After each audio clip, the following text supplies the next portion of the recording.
இந்திய பொருளாதாரம் 5 ஆண்டு திட்டங்களும் அதன் முக்கிய நோக்கமும் இந்த வீடியோவில் பார்க்கலாம். முதலாம் 5 ஆண்டு திட்டத்தின் காலம் என்னன்னு பார்த்தீங்கன்னா 1951 1956 வரைக்கும். முதல் 5 ஆண்டு திட்டத்தை வகுத்தவர் யாருன்னா ஹெரால்டோ தோமர். இதனோட நோக்கம் என்னவா இருந்துச்சுன்னா விவசாயத்துறையை பாதுகாக்கிறது. இரண்டாம் 5 ஆண்டு திட்டத்தின் காலம் என்னன்னு பார்த்தீங்கன்னா 1956 1961 வரைக்கும். இரண்டாம் 5 ஆண்டு திட்டத்தை வகுத்தவர் PG மகாலநாபிஷ்.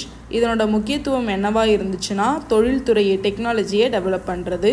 மூன்றாம் 5 ஆண்டு திட்டத்தின் காலம் 1961 1966 வரைக்கும். மூன்றாம் 5 ஆண்டு திட்டத்தை வகுத்தவர் PG மகாலநாபிஷ். இதனோட நோக்கம் என்னவா இருந்துச்சுன்னா தற்சார்பு திட்டம். நான்காம் 5 ஆண்டு திட்டத்தின் காலம் பார்த்தீங்கன்னா 1969 1974 வரை. இதனோட நோக்கம் நிலையான வளர்ச்சி மற்றும் தன்னிறை